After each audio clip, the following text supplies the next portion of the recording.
은퇴 그리고 노후 인생의 석양의 운무가 드리워질 때 나는 명상원을 찾았다.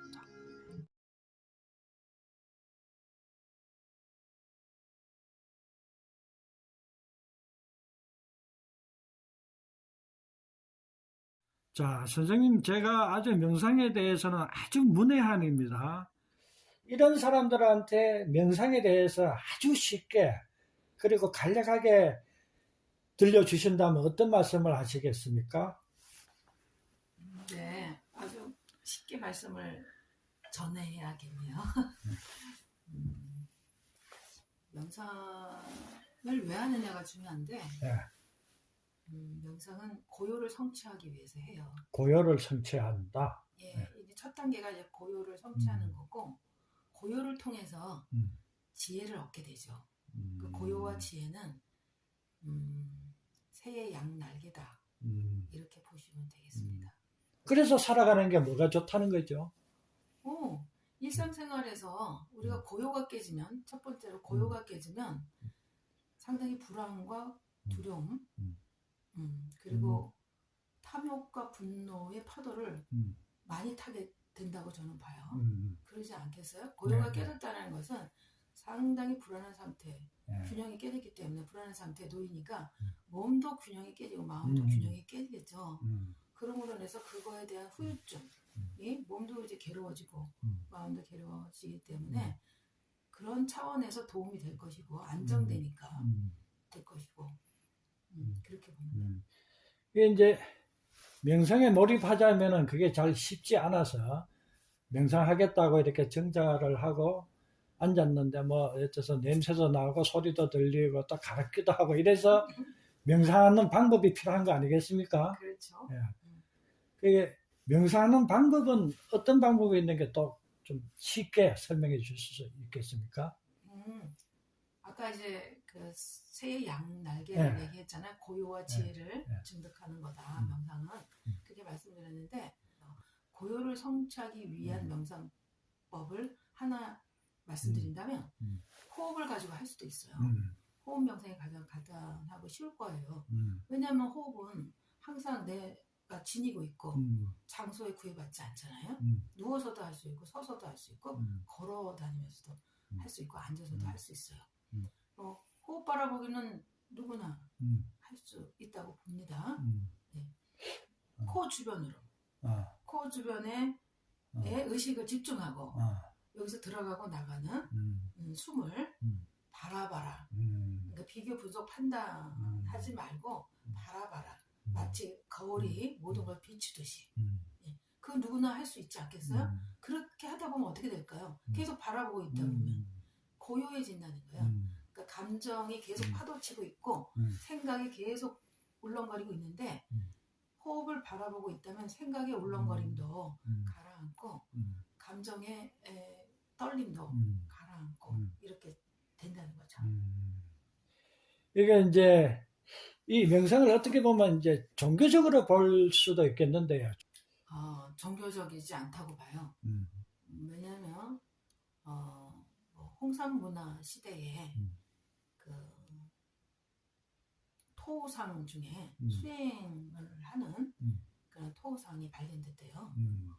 그렇듯이 6,000년 전, 10,000년 전에도 명상을 했다라고 보면 종교가 지금 같은 종교가 성립되지 않았는데도 명상을 한 거 보면은 인류의 기원의 첫 단계에 우리는 하늘하고 모든 우주하고 소통하려는 그런 의식이 있었다라고 보는 거죠. 그 상태가 바로 명상이라고 보는 거죠.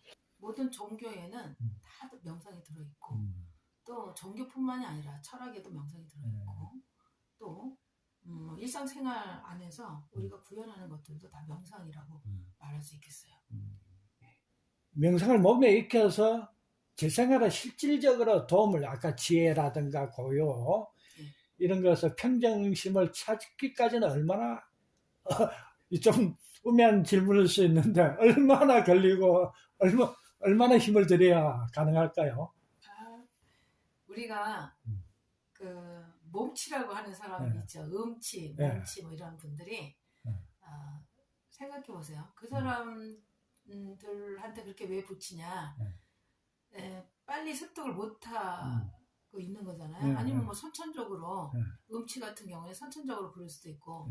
그래서 개인이 지니고 있는 능력에 따라서 시간은 달리 걸릴 거다 이렇게 생각을 해요. 단 몇 분만 해도 몇 분만 해도 그래요? 그게 가능합니까? 예, 깨달음을 얻을 수 있고 어떤 분들은 뭐 한 달이 걸릴 수도 있고 한 달 아닌 뭐 1년이 걸리는 사람도 있고 1년 아닌 뭐 10년이 걸리는 사람도 있고 그거는 음치나 몸치처럼 좀 다른 능력을 가지고 있다라고도 보이는데 근데 제일 중요한 것은 누구나 명상을 할 수 있고 누구나 깨달음을 얻을 수 있다는 거예요.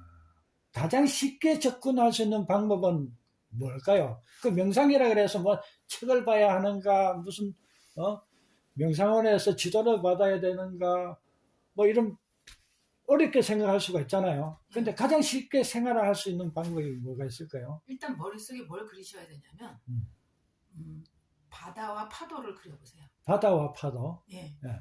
바다와 파도가 지금 이미지가 잡히세요? 예. 우리는 어떻게 살아가냐면 파도처럼 살아가요. 파도의 중심을 무게 중심을 두고 파도의 형상으로 살아가요. 그러니까 어떻게 되겠어요? 끊임없이 흔들리고 끊임없이 모양을 바꾸고 끊임없이 요동치죠. 네? 그런 정신 상태로 우리는 살아간단 말이에요. 그렇죠. 그러다 보니까 스트레스를 많이 받는 거죠. 그래서 우리는 잠을 자요. 잠을 자는 이유가 정지시키는 거죠. 저도 잠을 참 즐기는데 그런 의미인 것 같아요. 의미예요. 우리가 파도치고 계속해서 정신작용을 하고 있으니까 번뇌망상 거의 다 우리 생각의 유익성을 한번 생각해 보세요. 생각이라는 거의 유익성. 생각의 출현은 인간의 생명을 보존하기 위해서 생겨났겠지만 망상 때문에 번뇌 때문에 오히려 이가 역효과를 일으킬 때가 많잖아요. 그래서 3% 정도만 우리가 생각이라는 것이 유익하게 만들고 97% 정도는 아마 망상 번뇌일 거예요. 왜 망상 번뇌를 일으키겠어요? 탐욕 때문에. 그리고 두려움, 공포. 그렇게 하다 보니까 우리가 파도의 삶을 살아가고 있더라는 거예요. 생각으로 보면은. 그럼 제가 이렇게 정리해도 되겠습니까? 사람을 이제 괴롭히는 것은 욕심이고, 그 욕심을 버림으로써 이제 벗어나는데, 거기에 이제 가는 방법이 이제 명상이다. 네, 그렇게도 생각하면. 그렇게 생각할 수 있죠. 제가 이 동물을 굉장히 좋아하는데, 동물이 좋은 이유가 눈이 맑다는 거거든요. 이거는 새끼도 눈이 맑고, 어미도 눈이 맑아요. 근데 사람은 애들은 눈이 맑은데 어른들은 눈이 다 그래요. 그게 이제 욕심이 작용하고 안 작용하고요. 그래서 그런 게 아닌가 이런 생각이 들어요. 지금 은퇴자 분들이잖아요. 나이가 이제 꽤 있으시잖아요. 그러니까 어렵고 복잡한 건 아마 접근조차도 하고 싶지 않을 거예요. 않고 다 귀찮을 수도 있고요. 그냥 명상하면은 파도와 바다의 이미지를 그냥 떠올리면 돼요. 이게 명상이야 이런 식으로 누구나 다 하실 수 있으시죠. 파도와 바다 바다와 파도는 사실 한 몸이죠. 그렇죠. 근데 생각이 인간한테 왜 출현했을까 보면은 우리가 생존해야 되는데 생존에 유리하기 때문에 생각을 출현시켰을 거란 말이에요. 그렇겠죠. 다른 생명체들은 생각 기능이나 그 능력이 인간보다 월등하지 않죠. 그렇죠. 떨어지죠. 그럼 인간한테 이 고등하게 만들 수 있는 유일한 그 혜택이라는 게 생각이라는 거란 말이죠. 그렇죠. 근데 이 생각이 축복일까요? 저줄까요?